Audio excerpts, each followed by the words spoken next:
All right, let's start. So we're going to have now Teimuraz Sakarashvili from the Space Research Institute of Austria, and he's going to talk about equatorial MHD, shallow water waves, and solar activity variations. Good morning. Today I will, first of all, I would like to thank the conference organizers to invite me to give a talk here. I am very happy for this. And my talk today will be equatorial MHD shallow water waves and connection, possible connection with solar activity variation. It's actually, this is a very simple analysis, and I think sometimes simple becomes important, sometimes not. I hope that it will be the first point. So, here we see very nice picture of solar coronal line. And you see here the magnetic field lines, which are over solar sunspots. And you see quite complex structure of magnetic field. And this complex structure sometimes leads to quite very energetic phenomena like solar flare or coronal mass ejections, and particles and magnetic clouds, which are results of these processes. They propagate in interplanetary space and affect the Earth's magnetosphere. And they have negative influence of satellites or sometimes even humans. So it's very important to study these processes. However, if we look to the longer time scale, then we see this is the image in each year, each consecutive year, and we see that in here, for example, you have no active regions at all. This is called the minimum of solar activity, but when you go year by year, then you see that this numbers and then complexity of active regions are increased, and then again goes to back to minimum. And this is called solar cycle or Schwabe cycles. So this is a well-known picture, and here you see the dependence of daily sunspot area, daily average sunspot area over time, and here is the latitude. And here is a time and then average daily sunspot area in %.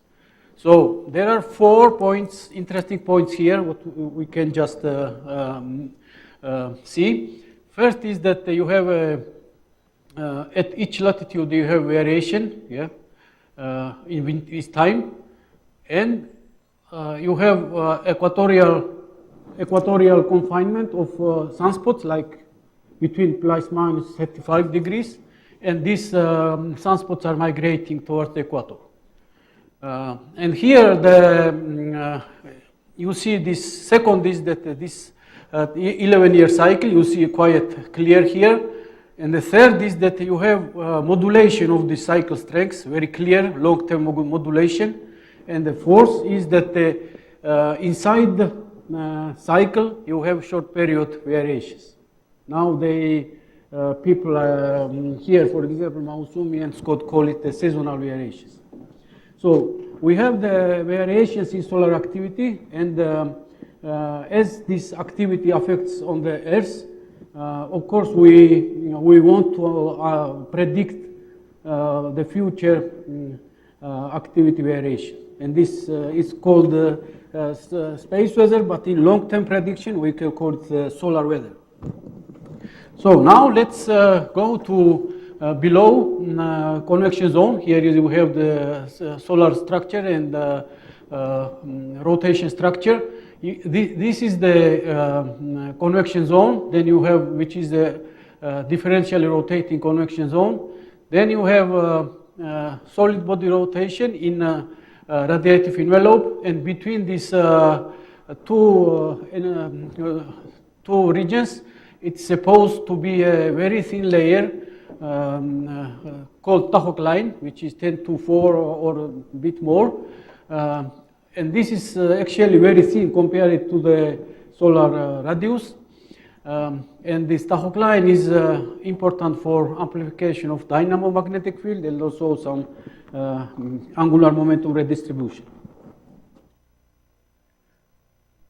So this as tachocline is very small, very thin compared to the radius, we can use shallow water approximation, which is we can start from Laplace tidal equation. You have a very thin layer. Actually, this was first for tides, and this is the equation. I will not go details. The main point is that this thickness is less than density scale height, so you can put the density as a constant, and then vertical velocity is a linear function of z coordinate, vertical, and then you can do this approximation. So if we consider that this in y direction spatial scales is small than radius, then we can expand the Coriolis parameter, which is this one, this 2 omega over cosinus theta, and then you have a beta plane approximation. And in beta plane approximation, we can do also near the equator. So if we do it, then we get this equation, which is also equation of quantum harmonic oscillator. And this parabolic equation, and then if here this coefficient is equals to this number, then you have bounded solutions, and the solution is expressed in this with this expression, and this solution is oscillatory when near the between these latitudes. And the dispersion relation is third order. This is poorly hydrodynamic yet. Third order, and you have equatorial confinement of waves when either omega is very strong, I mean very rapidly rotating, or this g is small. This is a gravitational acceleration, and sometimes this can be very small. I will explain later what I mean.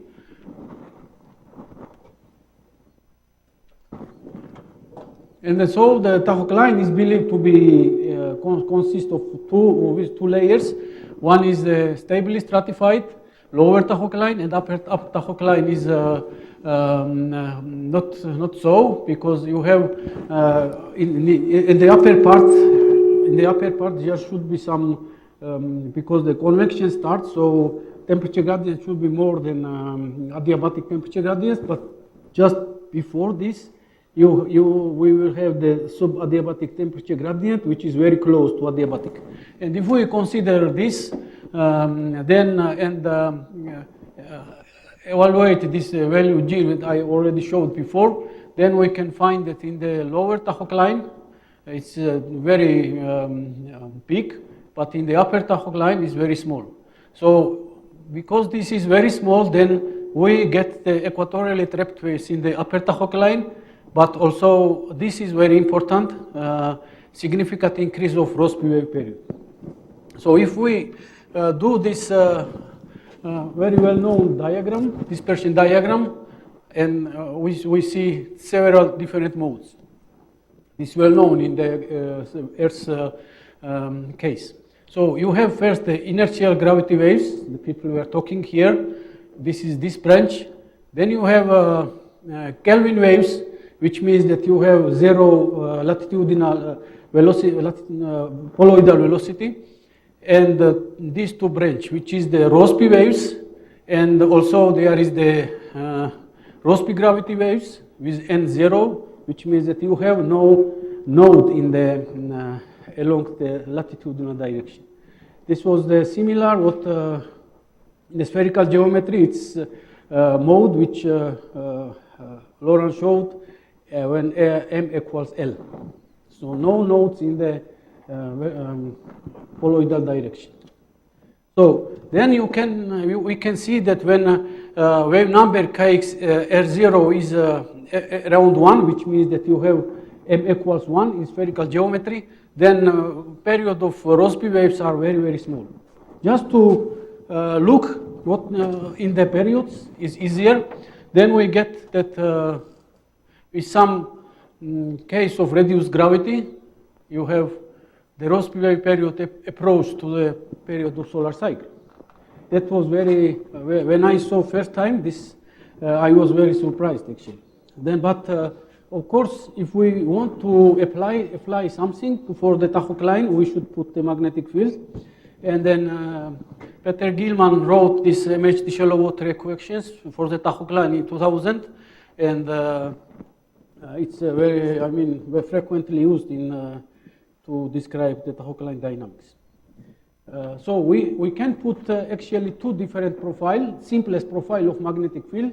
First is the constant profile and another non-homogeneous. So let's start first with constant profile. So Governing equation is this is the exact equation. And if we do the same, what we did in the for the hydrodynamic case, then we get the dispersion relation of fourth order. And now look dispersion diagram. This is very, very important. So here the dashed lines are hydrodynamic solutions, and the solid lines are with magnetic field. Here you have the Kelvin modes, so you see that there is some small change, and the Magneto-Poincare waves are almost not affected significantly. But here you have the very important changes. So you see that the inclusion of constant magnetic field, this is the Alphen wave dispersion relation, that you have cutoff for Rossby waves and Magneto-Poincare Rossby waves with N0. So in this case, you have no low frequency oscillation, no long period oscillation. It's clear because magnetic field opposes of vorticity, which is actually the Rossby waves property, and you have no Rossby waves. You have Rossby waves, but not very low frequency. So just again to plot with periods, it's more easy to understand. Again, we see here that in hydrodynamic case, the Rossby waves approach to the solar cycle, but here you have only much smaller, much shorter periodicity.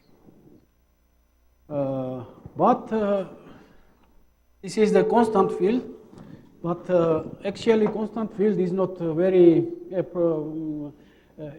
applicable to the sun, because in the sun we have, for example, in different hemispheres we have different sign of magnetic field.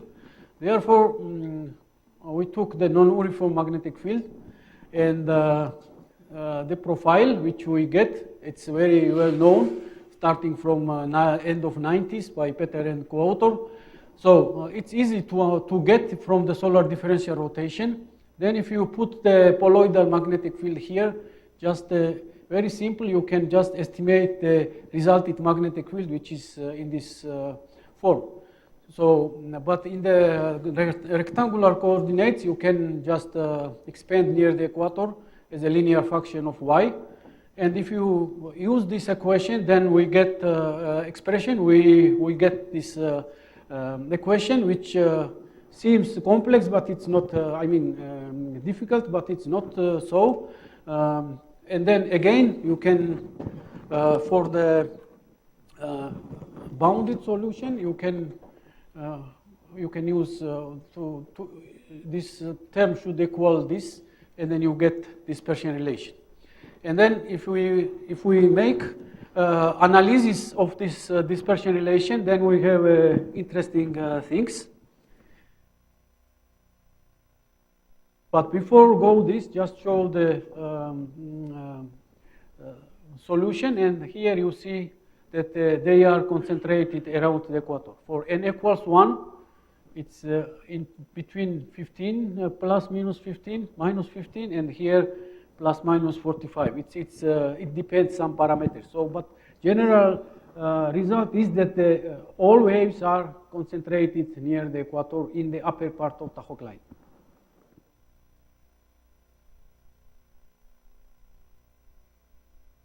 So this is the, sorry.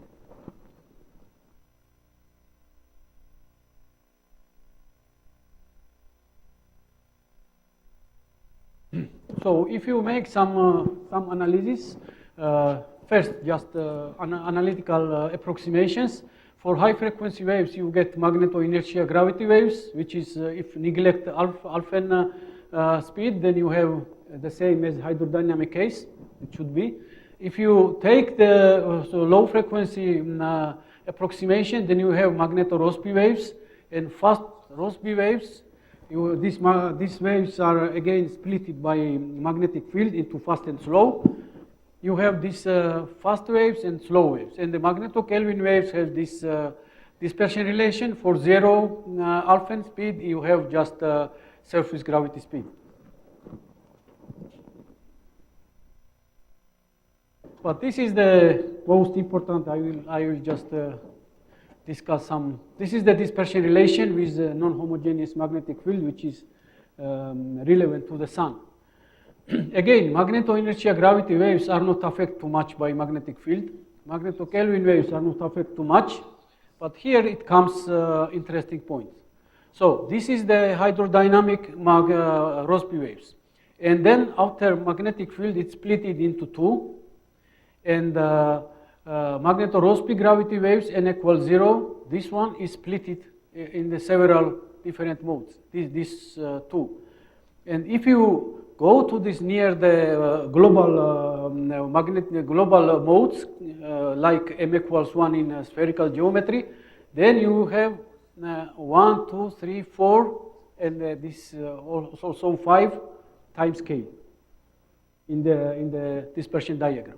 Another important point is that there are cutoffs, which means that at some point, for example, here is this, when KR more than 16 or something, then you have no Rossby waves. And if you compare it with the result of Lawrence showed yesterday, that they found that after some time you had no Rossby waves, and then shorter scales comes the convection, then it's very much coincides with what we have here. I don't know, it's accidental or it has some physical some consequences. At this point, I cannot tell anything. But this is just what I get from the dispersion relation. Now let's go to the some observations and compare the result of this dispersion relation to the observations. First of all, let's start from lower frequency modulation. As I said, you clearly see that the solar cycle strength is modulated by long period time scale. Here you see several different cycles from starting to at 22, I think. So you see clearly that the strength is increasing and then decreasing and again and again. So you have some kind of modulation with 100 year. It's called the Gleisberg cycle. If you go to the longer scales, we have only sunspot numbers, only some after 18th century, but before you can use some beryllium and carbon isotopes, and then this analysis can show you what was the solar activity before. And there is some papers which constructed the solar activity, and you see clearly that you have long period modulation. It's something 100 years and more. Now, if we we write dispersion relation in the terms of periods, it's easy to understand. Here, the dashed line is Rossby of hydrodynamic, but after inclusion of magnetic field, you have these two, slow and fast. So if you go to wave number 1, then you get some several years, and the slow is around the Gleisberg periodicity. So the difference is that here we have G and point 1. So you can always play with this, and then you get different periodicity here. But one is clear that you have very long period, which corresponds to the slow magneto-Rossby waves. And the fast magneto-Rossby waves is near several years. And now let's go to another plot, how these two modes depend on magnetic field strengths. And you see that the fast magneto-Rossby waves, there's no dependence on magnetic field, but slow magneto-Rossby waves they have. So again, at some point, for example, at 10 kilogauss, it goes to the Gleisberg periodicity. But now, how these modes depend on reduced gravity. This is also very interesting, and you see here that the fast magneto-Rossby waves, when reduced gravity is decreasing, after some time you reach the 11 years, which is, I showed these hydrodynamic waves. And this corresponds to 0.3 G, which is the normalized reduced gravity. So in this case, you have 1 to 3 time scale, which is, here you have 1-2 years, and here you have solar cycles, and you have very long period modulation. Okay, this we already knew, that this is the Gleisberg cycle. We know that there are solar cycle, 11 years, and what's happening with these 1-2 years. And indeed, there is some very well-known periodicity in solar activity. First, quasi-biennial oscillation, like in the Earth. Today there were a few talks about this. So in the differential rotation of the Sun, Sakurai found that there is the clear modulation with 2-year periodicity. And then there are many other papers which show this periodicity in different activity in this. And then there is the very interesting observations by helioseismology near the Tahoe line in this 2000 by Rachel et al. And you see here again the very clear modulation, 1.3 with 1.3 years.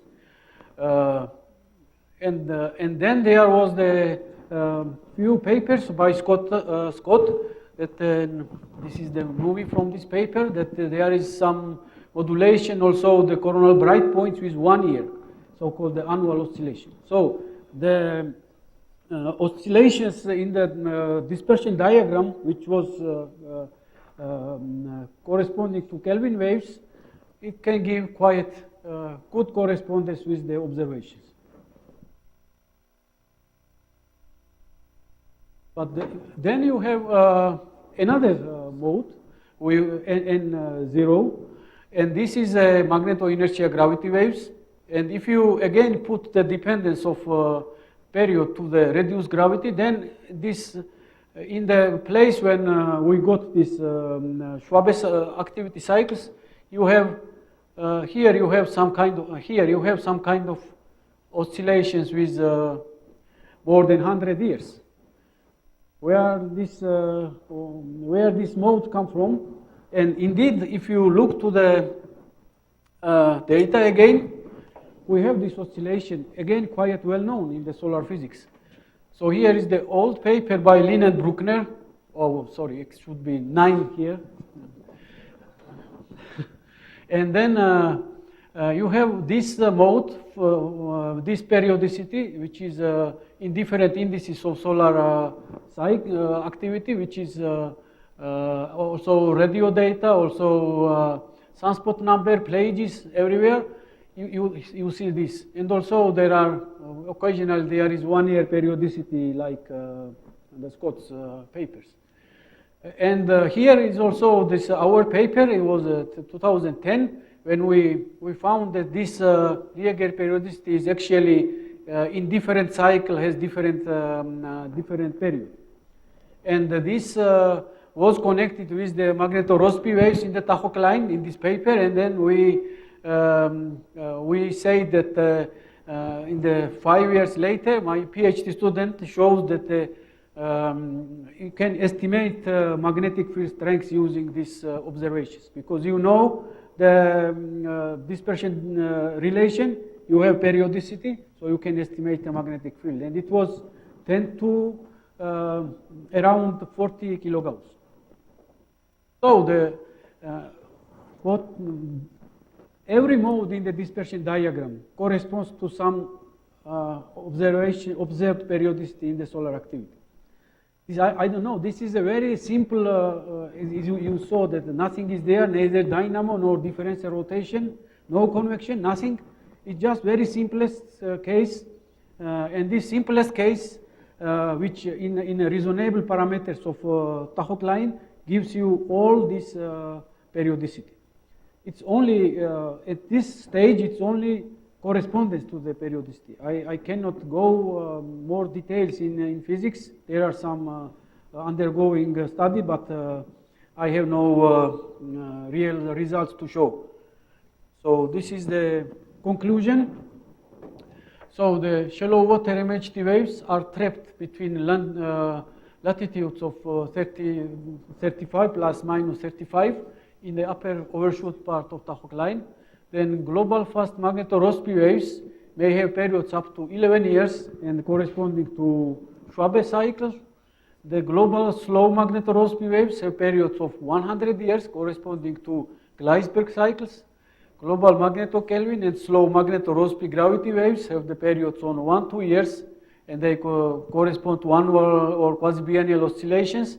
And global fast magneto-Rossby gravity and magneto-inertia gravity waves have periods to 100 to 20 days, and they correspond to Rieger type periodicity.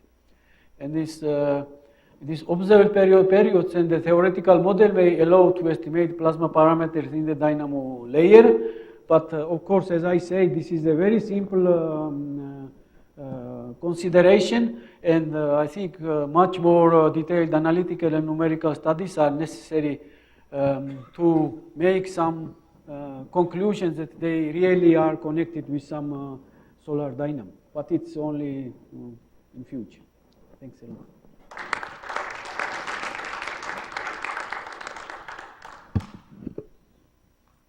Questions?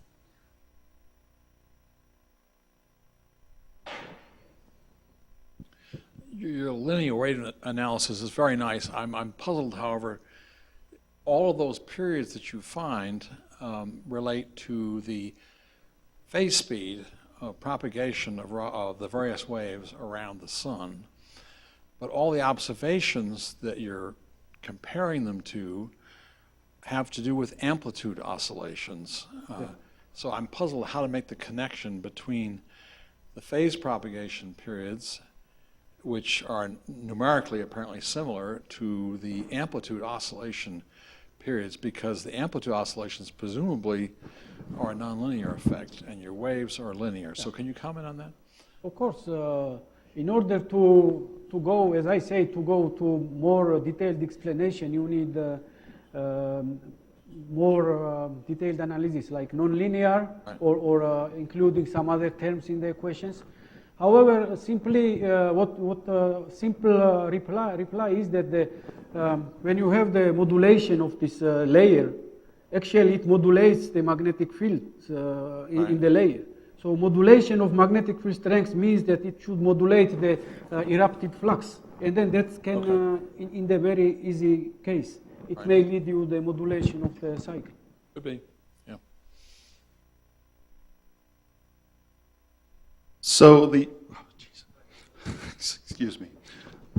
Is there any reason to expect that these waves would actually stay trapped radially in the tachocline?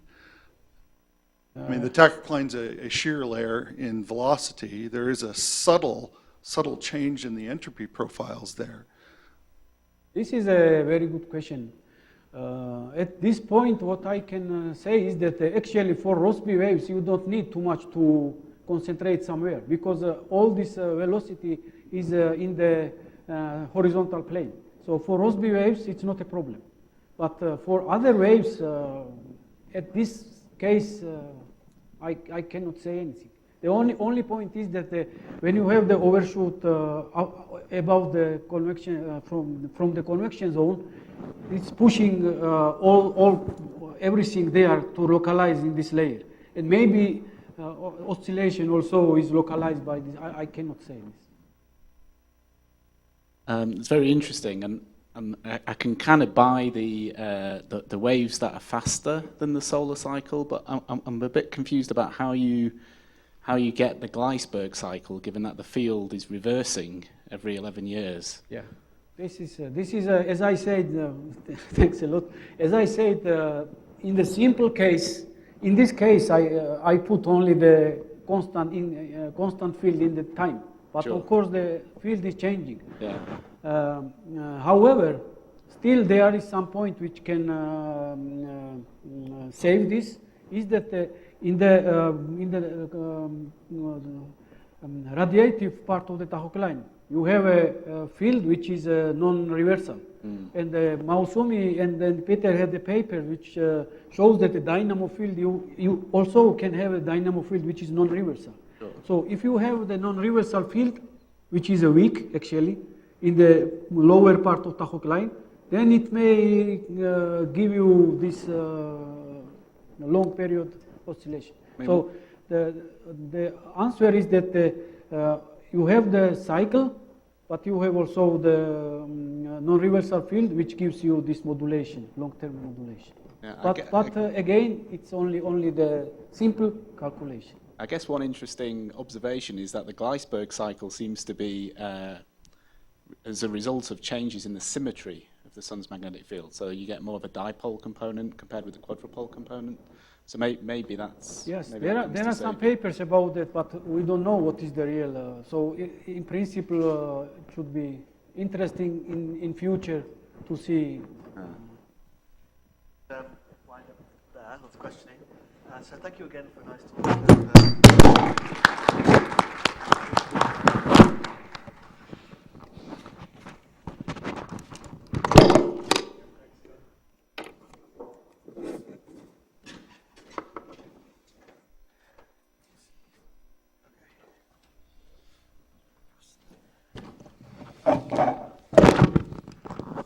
Turn that off so I don't make everyone upset.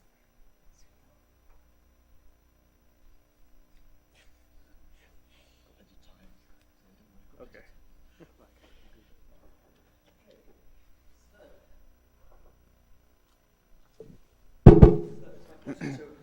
Oops. Jacob Simon. We talk about what drives emission. All right, thanks. Can everyone hear me? I'm not too loud, not too quiet. All right, good. Oh yeah, so I need the devices here. All right, so yeah, I'm going to be talking about protoplanetary disks and what drives accretion in these systems. And some people have already talked about accretion disks. Geoffroy yesterday gave a great talk on protoplanetary disks. And in some sense, this talk will sort of be a complement or a complementary subject to that talk. But just sort of going back to the beginning and setting the stage for everyone. I know a number of people have talked about the ubiquity of accretion disks, but I don't think at an interdisciplinary conference it ever hurts to see the sort of introductory material over and over again.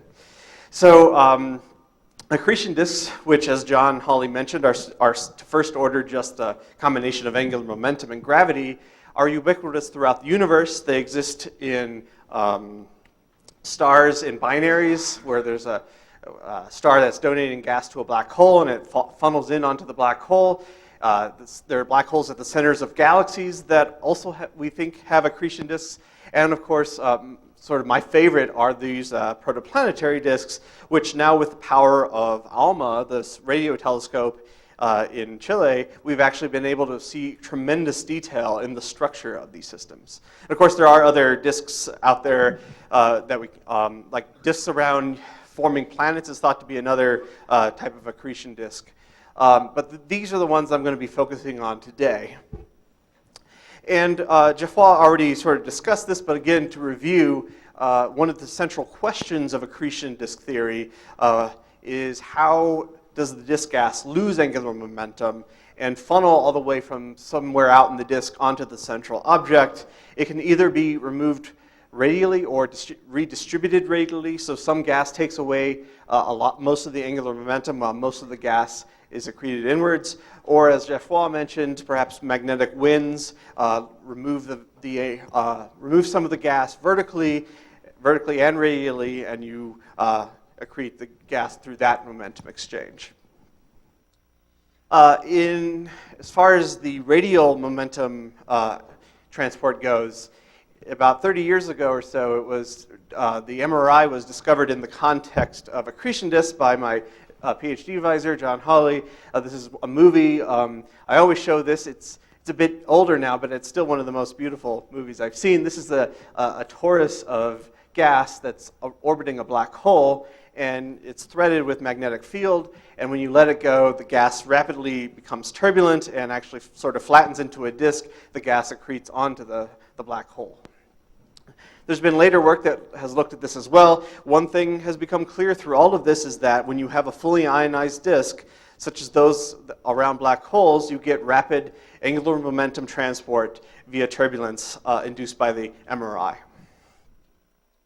But protoplanetary disks are not so simple. There's been a number of talks about the low ionization environments present in these disks and how that might change the nature of accretion in these systems and whether or not the disk is even turbulent. Yeah, I already said that. So there's been some talk at this conference of dead zones being completely dead, whereas the ionization drops to zero and you can assume hydrodynamic only to look at stuff like the vertical shear instability or the zombie vortex instability. And that might be the case in some limits, but there's still, even if you have low ionization, you can have magnetic effects. And the talk I gave here about 2 years ago sort of emphasized that. And I'll just sort of review what happens in that limit and talk about a little bit about non-ideal MHD. So Geoffroy discussed non-ideal MHD yesterday.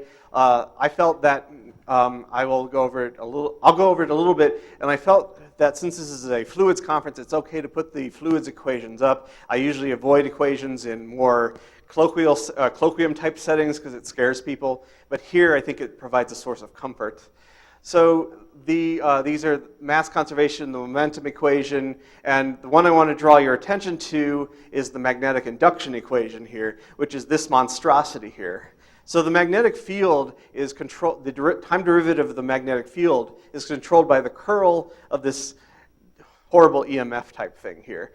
And you can break it down into the various terms. The first one you might recognize is just the magnetic induction term. So in the ideal MHD limit, these other terms drop away and you just have that.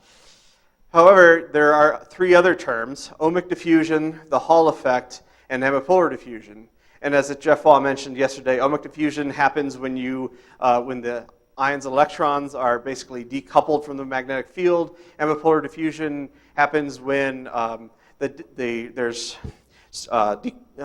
only weak collisional coupling between the ions, electrons, and the neutrals. And the Hall effect sort of happens at in an intermediate regime. This is a non-dissipative effect that is just due to electron-ion drift.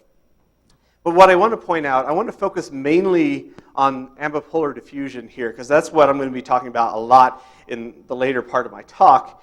And in particular, I want to draw your attention to two things. One is the dependence on the magnetic field strength, and one on the gas density.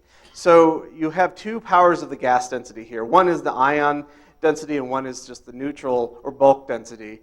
But the ion density is generally proportional to the neutral density, and so you get a rho squared term here, as opposed to this one power of the density in the Hall term. So that means that this term really does dominate at low gas densities, which is applicable to the large radial distances from the central stars. So ambipolar diffusion is dominant at large radial distances. And it also depends on the magnetic field strength. And you can rewrite this term in a way that you can define it an ambipolar diffusivity. And that diffusivity depends on or it's proportional to the alphane speed squared. So it's stronger for low density gas or higher magnetic field strength, or both. Okay, so as I said before, in a disk, you sort of transition from ohmic to Hall to ambipolar, focusing mainly on the ambipolar dominated regime, which is most important at large radial distances. And so given sort of typical protoplanetary disk parameters, I would say 30 to 100 AU and beyond is where ambipolar diffusion tends to be the dominant non-ideal term. So I don't have time to go into this new paradigm for protoplanetary disk accretion processes. It's been put together by a number of papers and people over the past 5 to 10 years or so, including Shuning Bai, myself, Jeff Hua, who's here, and a variety of other people that were also involved. I'll just give sort of a brief picture of what this is and then go forward. The basic idea is that you have an inner region of the disk, maybe 1 AU to 10 to 30 AU or so, where the Hall effect is dominant. And the Hall effect can lead to some interesting behavior. It can lead to strong magnetic torques or very weak or nothing happening at all, depending on the geometry of any large-scale vertical field that's threading the disk. But further out, you have, like I said, ambipolar diffusion, and out here you have a layered structure, which is not too dissimilar from the GAMI 1996 model, if you're familiar with that. Basically, what happens is you get an ambipolar diffusion dominated midplane region, and sandwiching that region, you get ionizing sources of radiation threading or penetrating the gas to some depth. So it could be X-rays or ultraviolet photons from the central star, and maybe cosmic rays as well. Now, one of the key results of the last few years or so is that the ambipolar diffusion doesn't necessarily completely quench the MRI. It can just reduce its amplitude. And that's what I'll be talking about a bit in this talk, and that's a key thing to keep in mind. I actually prefer to call it the ambipolar damping zone instead of the ambipolar dead zone, but it's not. I think this is one of the reasons you can't completely ignore magnetic effects, because ambipolar diffusion, it turns out it's really hard to kill the MRI even with strong ambipolar diffusion. And that's sort of one of the results of my talk that I'm going to emphasize as we go forward. Okay, so I already said that basically. All right, so in preparation for observing turbulence with ALMA, which is something that we've now been able to do, and I'll talk about that in a second, I made a series of predictions for what we should see with ALMA back in 2015. So what I did is I looked at the turbulent velocity in the ambipolar dominated outer disk as a function of height. Oh, and I should say, why am I so hung up on the outer disk? Well, it turns out that the best measurements for turbulence using ALMA is in the outer disk. That's where you get the best spatial resolution and sensitivity. And so we're really probing, we're probing how the MRI behaves in the outer disk and comparing it to ALMA, because that's where ALMA best observes the systems. Okay, so the prediction is that you should see a relatively strong and steep turbulent velocity gradient. This is a computation done at 100 AU. This is the vertical height away from the midplane in units of the gas scale height, and this is the turbulent Mach number. And this, ignore the red line, the black line is directly from simulations, and you get this sort of characteristic U shape. In this gray region, this is where the ambipolar diffusion is the strongest, and in the white regions is where we have ionization, perhaps from FUV and X-ray photons. And so you can see the structure develops where you have relatively weak velocities here, a result of mostly of ambipolar diffusion damping out the turbulence, though not completely. And up here you get strong turbulent velocities, partially due to the fact that it's ionized up here, but also there's a component of, we believe at least, that if you have turbulent velocities in the midplane and they propagate upwards into low density regions, the amplitude of the velocities will be amplified. Okay, so the question is, how does that actually compare to observations? So the key thing that we've done is look at the turbulent broadening of molecular lines. And this is sort of a more direct approach to getting at what the turbulent velocities are. Geoffroy mentioned yesterday that you can also look at dust settling as an indirect way to probe turbulence. This way is a little more direct, although it's very, very tricky, as Kevin Flaherty is the lead on this effort, and he's developed this very complex statistical code to try to fit the data. But he's done a good job. But basically, we just look at the broadening of the turbulent broadening of molecular lines. And it turns out that you can actually disentangle this from thermal broadening. They're not completely degenerate. And I won't get into the details of why that is. You can talk to me offline if you have questions about that.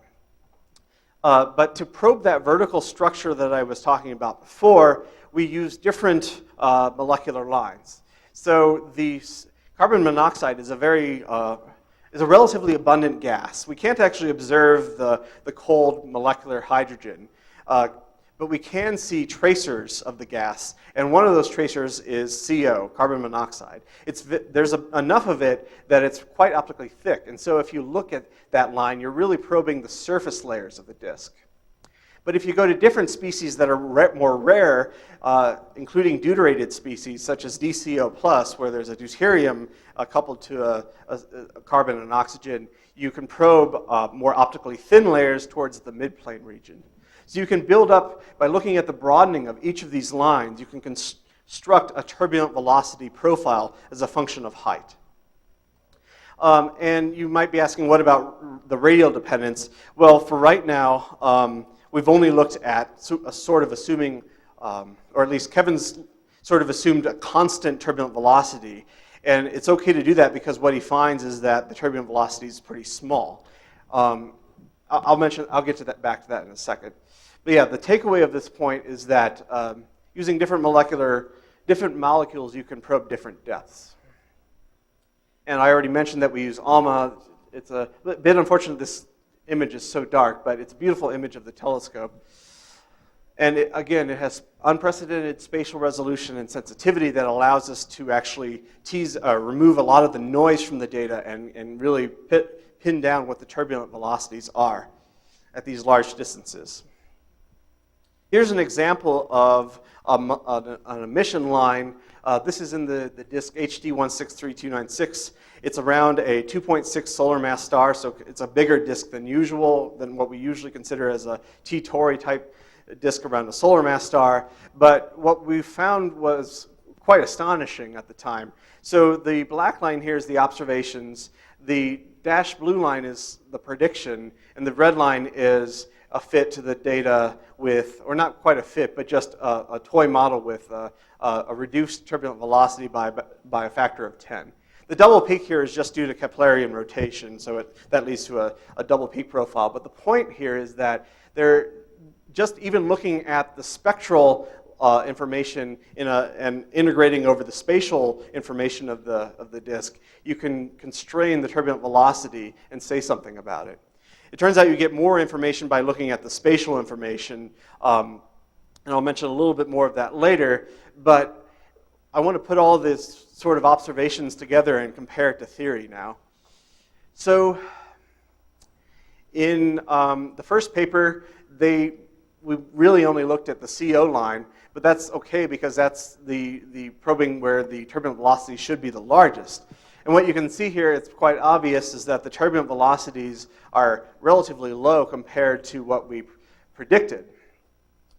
Now, if we look at more optically thin tracers, we actually see that the turbulent velocities, these are upper limits, by the way, including VCO+, even though I forgot to put an arrow there. But in the midplane, you find actually consistency with the observation. So the MRI will be present in the midplane. It'll stir the gas, but it'll be relatively weak turbulence, and that we find consistent values from our observations with the MRI. And I should also mention, before I go back to this purple line here, that observations of dust settling, as Geoffroy mentioned, really probe this inner disk or this midplane activity, and also find that the turbulence is quite weak there. But we looked at other systems. TW Hydra is another one. That's more, even though it's kind of an oddball system in itself, it's around more like a solar mass star. And again, we find that at large heights away from the midplane for these optically thick CO, there is significantly lower turbulence compared to what the theory predicts. So we know that these sources are accreting. We can see the signatures of their accretion onto the central star, but there seems to be very weak turbulence in the outer disk. So this calls into question the MRI-driven or any turbulent-driven angular momentum transport in the outer disk. So what is driving angular momentum transport out there, if anything? Well, Geoffroy mentioned again that magnetic fields can launch a wind and carry angular momentum in the outer disk that way. And so the question is, does a magnetically launched wind render the gas flow laminar? Does it make it laminar enough that it would push down these turbulent velocities below the observational limit put forth by the Flaherty et al. Results? So I was interested, about 2 years ago, I started to get involved in trying to see if that's true or not by actually testing it. So I carry out a number of local simulations in what's called the shearing box. Basically, it's a small co-rotating patch of the disk that is small enough that you can treat it as a Cartesian box, and you're co-rotating, so you add the appropriate non-inertial source terms, you solve the equations of MHD, and you have this Keplerian shear profile set up. And there are periodic boundary conditions in the Y and in the X, but you account for the shear in the X as well. They're called shearing periodic boundaries. If you have technical questions about this, you can ask me later. But the point of this is it often is useful, even though you're ignoring large-scale effects, to still focus in on local simulations to resolve the smallest scales as you can. You can always afford more, you can always resolve smaller scales in the local box, given the same expense as a global simulation. And so I wanted to do the best I could with these local boxes and resolve the smallest scales to see if there was still turbulence or not. And the code that I've been using throughout my career, for the most part, is the Athena gas dynamics code. Okay, so we set up we included various types and sources of ionization, including X-rays, cosmic rays, and FUV. We solve a chemical network based on what Juning Bai is a collaborator of mine. He provided the lookup tables for the diffusivity. It basically includes the effects of chemistry and dust grains. And we set up this diffusivity profile based on that. And the main parameters I wanted to study is what are the effects of differing magnetic field strength? What is the effect of changing the magnetic field strength of this large-scale magnetic field threading the disk? And what is the effect of changing the ionization level and the sources of ionization? Basically, I was interested in answering the question, in what region of parameter space can you find a consistency with observations, this weak turbulence? And what does that tell you? So what I am plotting here is this turbulent Mach number again versus height. The dotted line is this Flaherty et al. Upper limit, and this beta here is the plasma beta the thermal energy over the magnetic energy. And I also in this experiment turned FUV on and off. The point of this is that for a large number of our simulations, even though in the midplane you had relatively weak turbulence, we still had strong turbulence in the upper layers. And in fact, this simulation here had geometry, this is the magnetic field lines in the box, a geometry that looks awfully like a wind type geometry. In fact, it doesn't even look turbulent. So what's going on? Because this is the turbulent velocity. I subtracted off all the laminar parts, and this is just what's left over. I'm going to actually skip that part for now. for sake of time. So we looked a little bit more closely at this, and we found that this is one of those laminar simulation, or one of those cases where you find mostly laminar field. If you look a little more closely at it, it's not quite completely laminar. The magnetic field lines sort of bundle themselves into these strong regions. So the red here is magnetic field lines. The color scale in the background is the strength of, it's the beta Z parameter. So basically, lighter colors mean stronger magnetic fields. Darker blue means weaker fields. And so you can see this correlation between these bundles of magnetic fields and the field strength. And where the field is relatively laminar and not too turbulent, you have a stronger field, and in these regions in between, the field looks more tangled and turbulent. Basically, what seems to be happening is, even for a relatively laminar magnetic wind type geometry, you develop this bifurcation of structure where you get regions of sufficiently weak magnetic field that the MRI can be activated. So remember I said that ambipolar diffusion was proportional to the magnetic field strength. If the magnetic field is strong enough, the ambipolar diffusion can quench the MRI, but if it's weaker, it actually still exists, even if it's at a lower amplitude. It's kind of maybe a little counterintuitive, but the point is you get turbulence in regions of weak field that still exist even if you have this magnetic wind geometry. This is basically the same result. I plotted the distribution of the total beta here, 2p over b squared, as a function of height, and found that there was a non-negligible region of this disk that was above the critical value. This value here, below this, for beta less than this, the MRI should not be allowed based on some earlier experiments by Zhuning Bai, but above this, the MRI should be allowed. So while a lot of the disk has strong field that would prevent the MRI, there are enough, or a lot of the box, I should say, there's enough of the box that's above this critical beta. So again, there's turbulence involved. This should be where turbulence is allowed. So if winds are present, so should be the MRI and turbulence. That's one of the concluding points here. And if I look a little bit more in detail at the parameters sweep, this is the magnetic field strength in this direction is stronger. This is the degree of ionization increasing upwards. And these are the turbulent Mach numbers at about 2 scale heights and above, so where the observations are most sensitive with CO.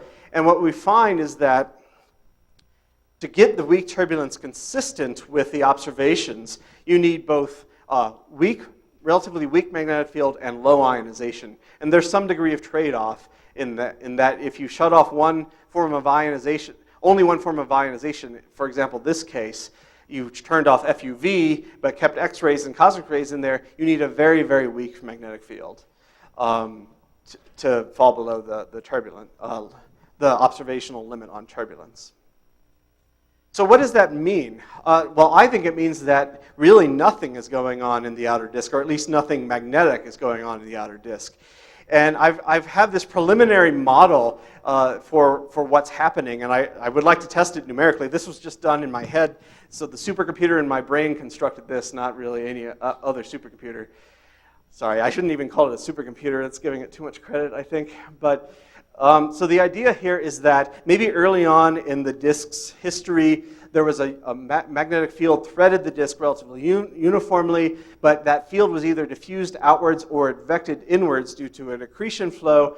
That caused the magnetic field to become more bundled and stronger here, which launches a wind. And this wind, if it's optically thick enough to these sources of radiation, they can block FUV easily and maybe even X-rays. And so you get sort of 2 for 1 here. You get a region of decreased magnetic field strength, and you're preventing ionizing radiation from reaching the outer disk. So it's a bit speculative, but it at least incorporates all the necessary ingredients. Just quickly, what about other sources? This is going to tie back into that picture in a second. We looked at not only HD 163296 and T Hydra, but several other sources. They also show quite weak turbulence. But there is one case, DM tau, where we find turbulent velocities that are roughly consistent with what one predicts for the MRI, or from the MRI. I'm going to skip that. So What's happening in that one source? Well, we need to look in that a little bit more in detail, but perhaps there is no wind in that system, or it's a sufficiently weak wind that X-rays and FUV photons can make it all the way out to the outer disk. And indeed, this sample of disks by Pascucci et al., they looked at whether or not they could detect signatures of winds, and for a large number of these disks, they do detect a signature of wind, except for DM tau. So it's at least in line with what I think is going on, in that if DM tau is the one source that we've looked at that doesn't have any strong evidence for a wind, and it's also the one where we see turbulence, maybe that suggests that this new model is correct, or at least on the right path. Okay, so just future directions before I completely wrap up. I would like to test this in more rigor with with global simulations using radiative transfer with the Athena++. Maybe include, maybe study these local boxes, do these local boxes in a little bit more physically realistic, such as including the coupling between dust and ionization in a dynamic sense. So maybe if the if dust quenches ionization, that can reduce the dust settling to the, or that can increase dust settling to the midplane, and there might be some interesting interplay there that might help to elucidate some of this. Also, I'm curious about the vertical shear instability. This should operate at large distances, and if the ionization is as low as it needs to be for there to be no turbulence, will there be a signature of this? I mean, this should pop up. I mean, maybe it pops up with MHD turbulence as well, but it will certainly pop up if there's no MHD turbulence. There's no MRI to potentially even kill it if it can do that at all. So that's something I really want to look into as well. And then future directions for observations is just to look at this other disks, and and this one disk, DM tau, will we find a structure similar to the MRI? So if we look at optically thin molecules, will we see this characteristic U shape in the turbulent velocity that the simulations predict? Okay, I'll just leave up my takeaway points because he's standing up now, and so I'll take questions. Hey, thank you very much for a nice talk.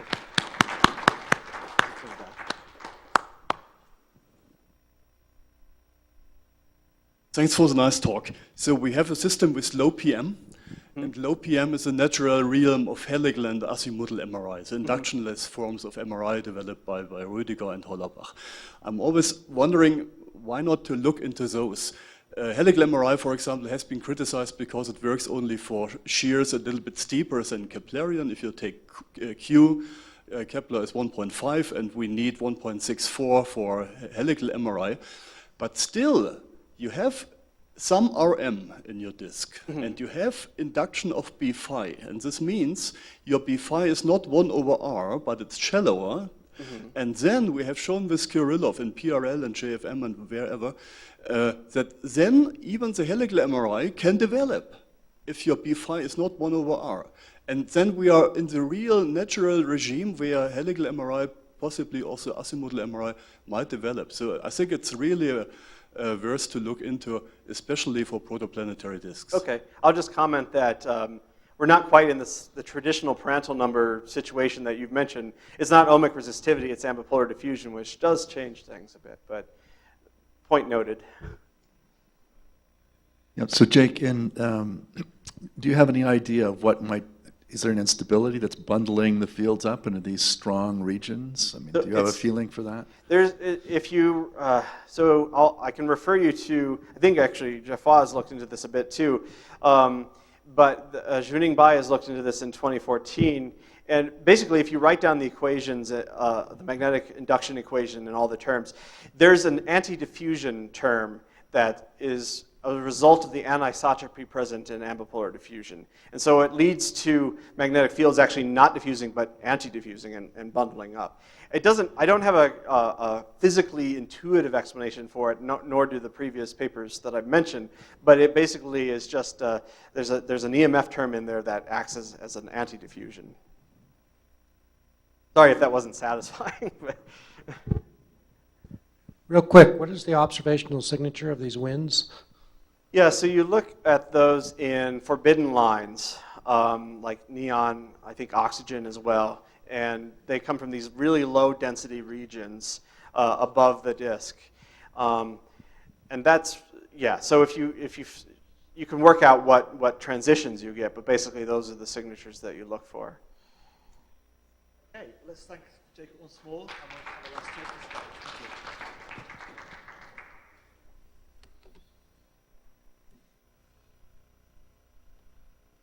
Yes, so our last speaker for this session will be Jonathan Arnaud from UCLA.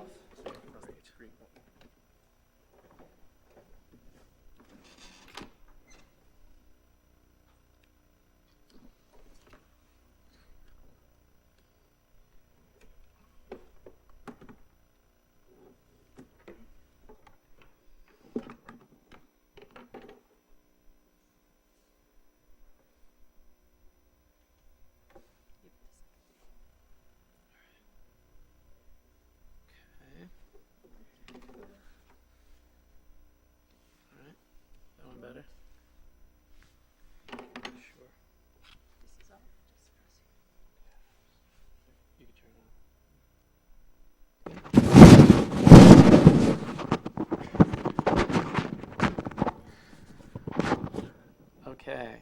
Can people hear me? Am I good? Okay. Thank you very much. Today I'm going to talk about, does this baby work? Oh, where's the, oh well, let's not worry about it. Okay, so today I'm going to talk about planetary dynamo action. The name of my talk, I changed it a little. It's Whither Art Thou? Magnetostrophic Dynamo Action. And it's got that kind of tragic pining of the planetary dynamo community for magnetostrophic dynamo action. And that's what I want to discuss.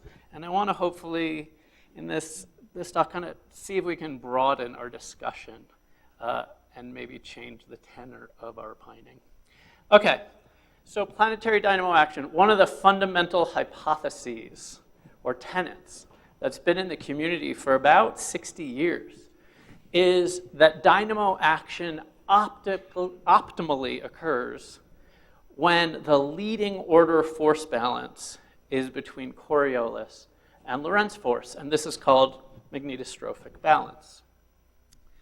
And in the past about 5 years, maybe longer, but we've had a number of numerical models claiming or interpreting their results as manifestations of this prediction. And I'm going to first question that, and in the end argue that I don't think that's the case. I think more likely we have quasi-geostrophic leading order balance, and then magnetostrophies occurring at higher orders. And you might say, oh, that's a subtle point. I don't think it is. It's actually what's the conceptual framework within which we're going to discuss what we're doing and what we have occurring in these systems. Okay, so let's go over this hypothesis. The basic idea is that, again, optimal dynamos occur in this for L-Sasser numbers, which are the ratio of Lorentz to Coriolis, that are of order 1. This goes all the way back to Chandrasekhar, and I'll go over that in the next couple of slides. But first, let's derive the L-Sasser number. And so again, it's this ratio, J cross B up top, Coriolis on the bottom, and the key then is to estimate the current density J. And if we're in a low RM setting, or in other words, if the velocity is order epsilon and we can apply linear theory, then we can actually throw out E, and we can think of there being basically a background field, and we get only current due to dragging electrically conducting fluid across that magnetic field line. That's the only induction we'll get. And so, great, then we just have sigma U cross B, and if we stick that in above, very nice. And now let's scale all those, and we see wonderfully that U drops out. No U, no L, no gradients. This thing's delightful. Sigma B squared over 2 rho omega.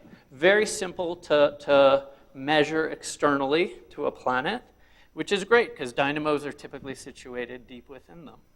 So that is awesome. Very useful, very easy. And again, you skipped all the dynamics. So now we can know when we're in a given regime of behavior just from a couple of external measurements that are relatively easy to make. And we don't have to worry about the internal processes. In addition, since length scales don't matter, you might argue that this estimate holds on all scales. That's not true, as I'll argue later. That's one of the fundamental points I just want to try to get across. Okay, so here's this magnetostrophic hypothesis again. Everything's happy when that linear L-Sasser number is order 1. Here's a nice image of Earth's magnetic field on the core mantle boundary from Jackson 2003. Probably seen a couple of these maps this week. And here's a nice model from Krista Soderlund from 2012. And at 0th order, we have similar magnetic field structure, dipolar, flux patches up high. Not bad. And if we look inside, we see a number of roughly axially aligned convective vortices.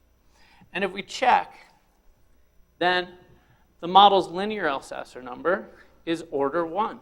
It's about 1.3. And when we check planets, they're all actually a little below, they're typically below 1, but they're not far off.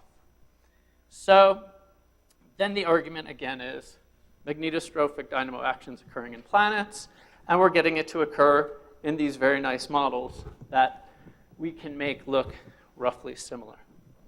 Doing great. So let's see, though, why do we have? So that's kind of the background set of arguments. Let's see where they come from.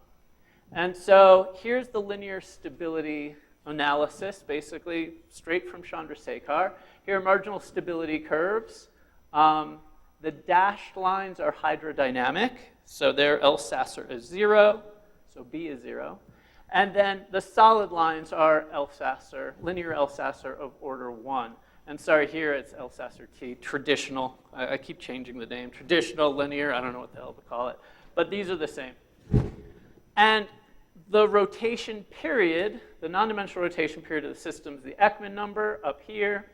And we are looking at 3 different ones. Here's 10 to the minus 4, what we do in kind of relatively easy to carry out dynamo models. Here's 10 to the minus 9, where we'd probably like to be. And here's 10 to the minus 15, where we could argue Earth is now. And what do we see here? Oh, and I'd mentioned Prandtl's 1. I've cut out all the oscillatory convective modes that Susanna was talking about yesterday. I've just simplified the problem for now. And partially I've done that simplification because that's where all the present dynamo models are. They're not doing metals because it's too expensive. So you see these 2 wells. We'll just look at the 10 to the minus 15 case. Here's basically the rotating convection quasi-geostrophic well, and here's the magnetostrophic well. And so what are the differences? Well, you can see they're separated by a bit. That separation is order 10 to the Ekman to the 1/3. So the critical value for the magnetostrophic modes in Earth's core, you could argue, is about 10 to the 5 times easier to excite. So the Rayleigh number is 100,000 times lower in the core for the magnetostrophic mode versus QG. And in addition, the length scale is fundamentally different. You can see here it's order 1. This is system scale. In contrast, it's now Ekman to the minus 1/3 different for the QG, the rotating convection solution. So this has a wave number of order 100,000 times larger than the system scale magnetostrophic solution. So then the idea is, of course it's going to be more efficient to have magnetostrophic dynamo action. It's so easy to excite. It's on these large efficient scales of induction. It's got to be that planets will tend to naturally be attracted to that well. And that is a supposition that's been made, again, since Chandra put out the linear theory. Okay, so the other thing, though, is we should then be able to see this in the scales. If this is occurring, maybe we could observe it. So let's look at some dynamo results. And so first thing we've done here is made a plot of Rayleigh numbers used. I'm not saying these are critical values. I'm just looking at what are used in some of the most extreme models being carried out at present. So here's Rayleigh number on the y-axis and Ekman number on the left axis. And what you can see, so the blue solid line is the critical Rayleigh number for non-magnetic, for hydrodynamic rotating convection. And this is just the plane layer theory. This is straight out of Chandra. And then red is the prediction for Elsasser 1. And so again, you've lowered this by a significant amount. It's not yet by a factor 10 to the 5 because I'm only going to Ekman numbers of 10 to the minus 8. Okay, and what do you see? You see basically all the Rayleigh numbers people are using are at or above the onset value, again in a plane layer, so this is just a rough proxy, for rotating convection. So you might argue we're likely exciting quasi-geostrophic type modes. There is one case, so the forcing hasn't been reduced. We're supposed to have this reduction. We shouldn't have to go up there. We should already be able to get dynamos if we're in the magnetostrophic regime without the need for that strong of a Rayleigh number, that much forcing. You will notice there's one solution that's really interesting. Down here, that does appear to be close to right on the predictions for the magnetostrophic branch. I'll point out these were carried out by Dormy, nice paper, 2016. PM is between 14 and 18 here, the magnetic Prandtl number. The Reynolds number for these flows is fixed, in all his cases, at about 11. So these are laminar, highly electrically conductive dynamos. And I'll come back to that in a minute. Why would those tend to be focused or allowed to reach what appears to be the magnetostrophic limit? And remind me of that at the end if I forget. Okay, unfortunately, I wish Dormy didn't put length scales in his paper, and I asked him and he didn't have the runs anymore. So, but I think he is down here. My guess is he'd be down there, but I don't have that. So now here's wave number. Here are the predictions. This is for, again, Elsasser 0, and this is for Elsasser 1, the magnetostrophic. And you could see here's from a nice paper I'll talk some more about later, from Rakesh Yadav's 2016 PNAS paper. The red triangles are rotating convection, so hydrodynamic simulations, and the black triangles are his dynamos. And below that are solutions from Nat Schaefer from 2017. And I'm going to argue that these tend to trend along roughly a one-third, I don't know if I'd call it an asymptote, but along a trend with one-third. And the way they've calculated all these is by summing basically energy as a function of wave number. So this is an energy weighting estimate. Now, Nat also made a second measurement. He also took URMS and divided by vorticity RMS.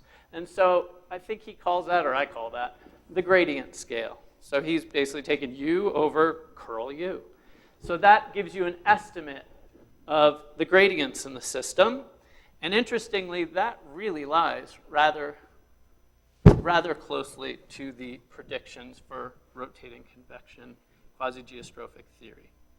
Okay, so one other recent paper I just thought I wanted to mention, Aubert 2017, he made the claim that no, he's actually got magnetostrophic balance in all his because he doesn't see much of a trend in his measurements. I'm probably going to misstate him a bit. I was trying to read the details of the paper, but they've averaged in phi when they make these measurements. And when you average in phi, you've cut out basically all the gradients. So if we look, here's a simulation from Marti, I think 2016, G cubed. And here we're looking down at a slice of the equatorial plane. You have very strong gradients in phi. If you average out of that, yes, you would get larger length scales. And from the linear theory, they don't grow that radial length scale doesn't grow very quickly. It may well be that's what they're seeing. Sorry, none of them are here. I'd like them to defend that. I'm not actually sure. But in addition, they all still seem to be in the same region of parameter space. So I'm going to just argue I don't see any system scale flows. So I don't see any of these models reducing the forcing. For the most part, none of the flows are really heading towards the system scale that you might predict. And so I'm going to argue then that I don't think this Elsasser number 1 argument implies magnetostrophic dynamo action, and I don't think we have magnetostrophic dynamo action in these models.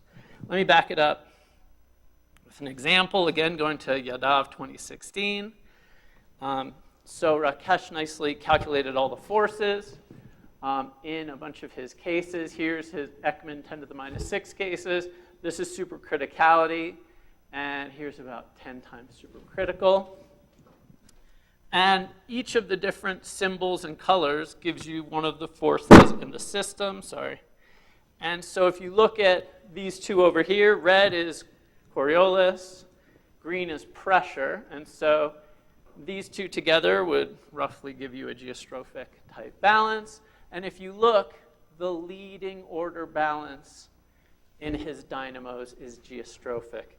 At second order, Lorentz, right here, the red circles, Lorentz catches up here, and then you have a secondary magnetostrophic balance. Primary physics, though, the leading order balance you have is geostrophic. Second order Mach, right? And so when you look at these solutions, I think this is here. You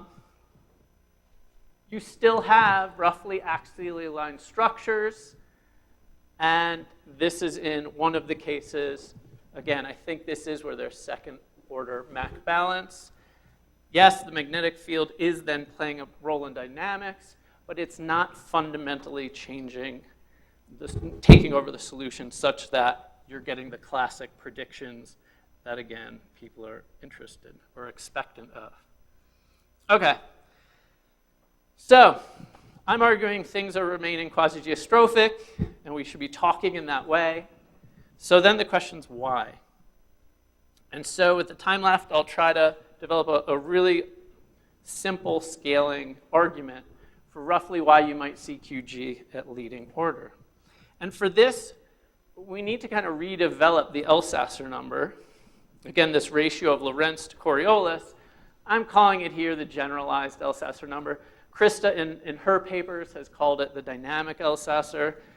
My apologies for changing all the names up. But here the idea is, instead of using an estimate for the current density based on this low RM quasi-static limit, where it's U cross B, we should use the more general Ampere's law form of curl cross B, which makes no assumptions on induction or lack thereof, and it holds at moderate RM. And so if we reformulate Elsasser now with that form for J, the Ampere's law form, then we see that, scaling that, we can rewrite it as sigma b squared, sigma b squared. We have still 2 rho omega, 2 rho omega. Now we maintain our U, and from here we get a gradient scale. So we get a gradient, a magnetic field gradient down here. I call that LB. We get a velocity, and we also get a magnetic diffusivity eta. Okay, so it's a lot richer than the previous form of the Elsasser number, and we can rewrite this. Here's sigma b squared over 2 rho omega. That's the linear Elsasser number. Next door to it, I have eta over UL. Okay, that's the system scale magnetic Reynolds number. And then I have L over the system scale L over the magnetic gradient scale, which I'll call this is also non-dimensional. I'll just call LB over capital L, just lowercase l, right? And so rewriting that, we now have linear Elsasser over what I'm calling system scale RM, RM naught. These are both what we could observe, right? These are observables. And then I have 1 over this non-dimensional magnetic length scale. And so there's that. I'm going to make one more, actually fairly big assumption. I'm going to say this doesn't, I think, necessarily hold in planets necessarily, but it does hold, I think, in most of the present-day dynamo models. I'm going to argue that the induction is roughly quasi-steady, and in the induction equation, I'm just going to balance magnetic field generation, the stretching term, with diffusion. I could also maybe not choose the same value for B. I could make this a lot more complex. But let's not. Let's be simple.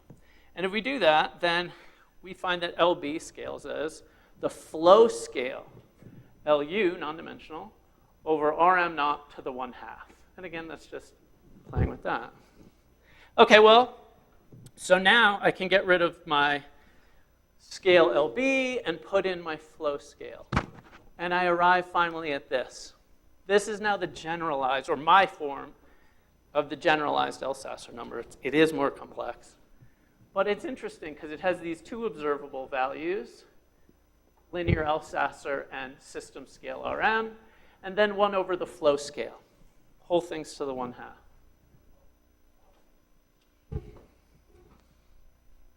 Okay. So then, there's one more idea in there. And you could say, oh, you could make other assumptions. You get a different quantity in here. I want you to know, please do. I'm not wedded to this in any way. What I'm wedded to the idea of is not oversimplifying J and not living in a linear world. Dynamos have large Rm. Our treatment should be a little more advanced than simply staying linear, right? But we could make different assumptions and have slightly different, or even very different, properties in there. But the fundamental concept isn't different. And the concept then comes down to this. Okay, we have a non-dimensional length scale here, LU. That means the square brackets. The whole thing is non-dimensional, so we can think of the square brackets as another length scale. And I call it the magnetostrophic crossover scale. And so we're going to call it L chi, chi for cross, right? So it's linear Elsasser number squared over Rm, both system scale. And what's that mean?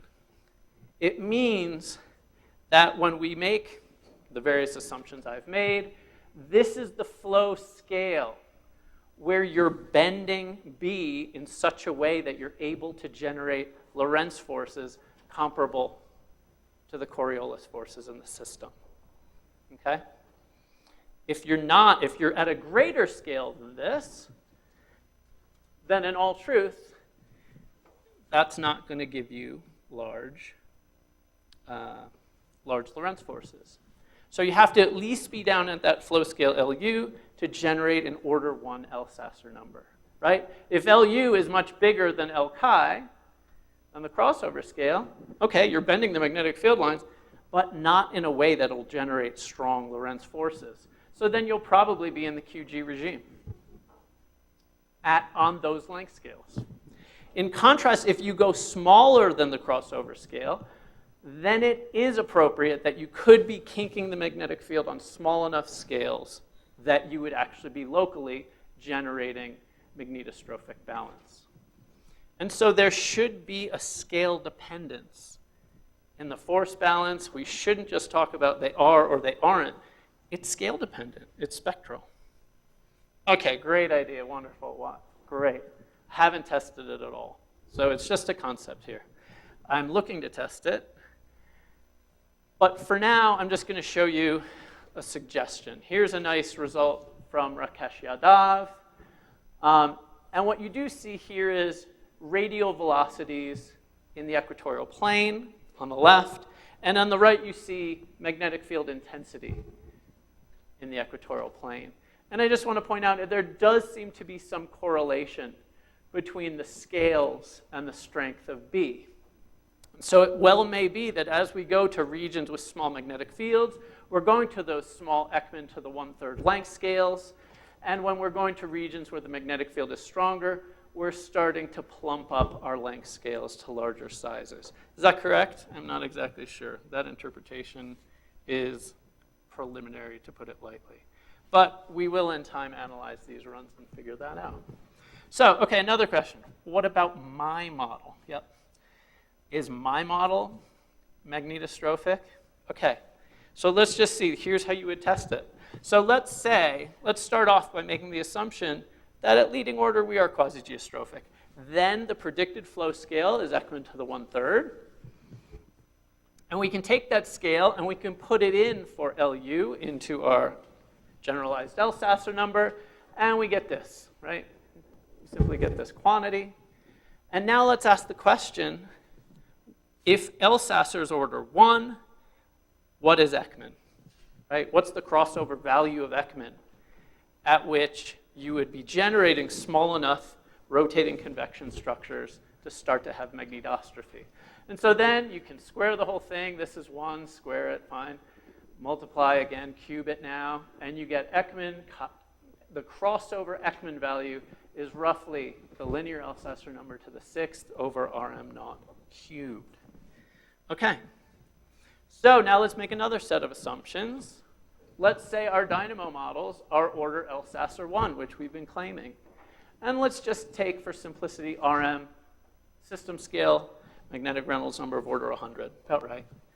In that case, plugging those in, you'd need to have an Ekman number of 10 to the minus 6 or less to even consider having magnetostrophic effects on the quasi-geostrophic scale.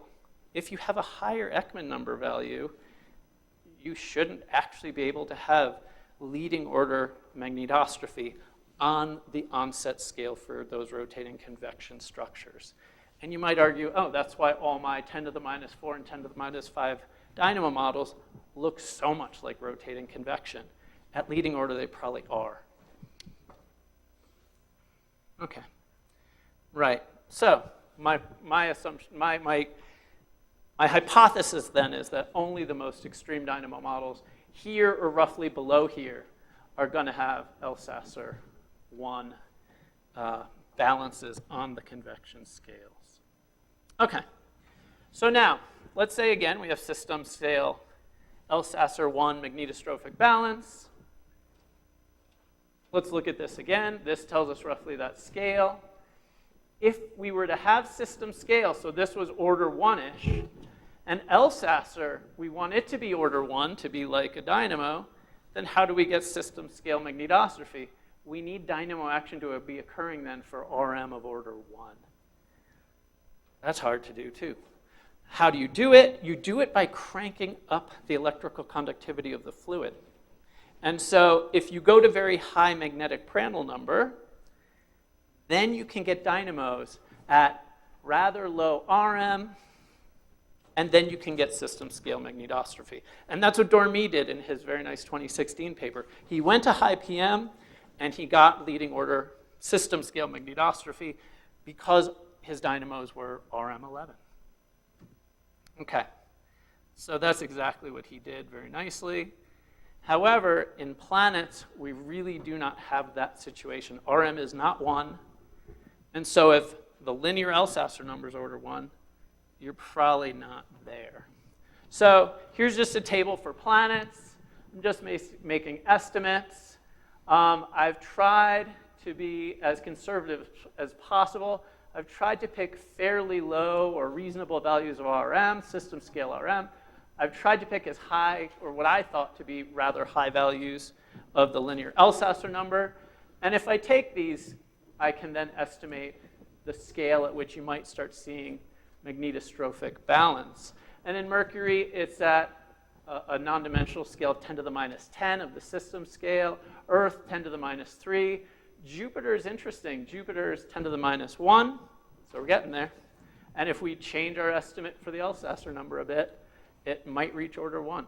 Kind of cool. Ganymede, 10 to the minus 6. Saturn, 10 to the minus 5. Uranus and Neptune, 10 to the minus 8. So, except for Jupiter, it's rather hard to argue. According to my assumed values, it would be hard to reach non-quasi-geostrophic cases. So, conclusions.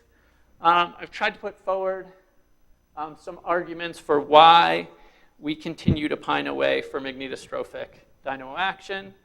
I think we're going to be pining for a while because it's pretty hard to get there when you look at the physics in this framework. If you use a more general Elsasser number, it's very hard not to have quasi-geostrophic flow. Crossover scales to MHD or to magnetostrophic balance typically are fairly small. And lastly, I just want to get across then, we probably don't want to think in kind of a single force balance argument. These are all spectral ideas. I think we need to measure forces spectrally and figure out how things are distributed in space, right, or in spectral space. Okay, thank you very much. Oh, one last thing, sorry, my apologies. Last thing, thanks. I just wanted to put across, that was a bunch of gobbledygook about forces. Much more importantly is outreach and getting people to appreciate how delightful GFD is. Working with 2 postdocs and an undergrad at UCLA, we just developed a Lego rotary table that you can build in. We've had an 8-year-old build it in 15 minutes. Kids love Legos. Everyone loves Legos. That's a false statement. All humans love Legos. It's a Lego motor. It costs about $10. The table is a OXO Lazy Susan. It's all on GitHub. You can build it yourself. The whole kit costs about $45. 15 for the Lazy Susan, 10 for the motor, and maybe 15 more for the Legos. And we can do baroclinic instability with a cold can of tomato sauce. And you can see here our baroclinic arms. And if you see, the water was a little warm, so those smaller scales are the quasi-geostrophic equivalent to the 1/3 scale. So we've got multi-scale convection in here. Come on. So if you go there's a paper in BAMS that's in press right now. Everything's listed there. It's all, we've made it very painfully obvious where to go. DIY Dynamics, GitHub, whatever, that also has all the directions. So you can just order the whole thing. We listed out where to get every part. I don't know how well it goes to Europe. We're waiting to hear back, what would be those sites for Europe. Anyway, sorry to change the topic at the end. Thanks.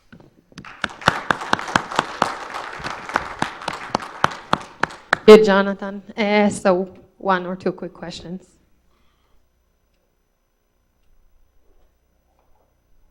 Hi, so thank you for a very nice talk. I'm wondering, with the point you made that the non-dimensional numbers kind of have to be defined on a length scale dependent fashion, could that, I guess, be more general in the sense that if you have forcing on a small scale, it's not going to force fluid structures on a small scale, it's going to force everything because the problem is nonlinear. And so could you more generally say that, these types of balances aren't going to really hold at all, even for a particular wave number? That may be the case, but I guess what I will say is, I may, in some sense, maybe I'm arguing too much right now in terms of the models. The models, for the most part, how would I say this, do tend to have a dominant characteristic scale. And if they do, then I think it's sensible to evaluate the forces on that dominant dynamical scale.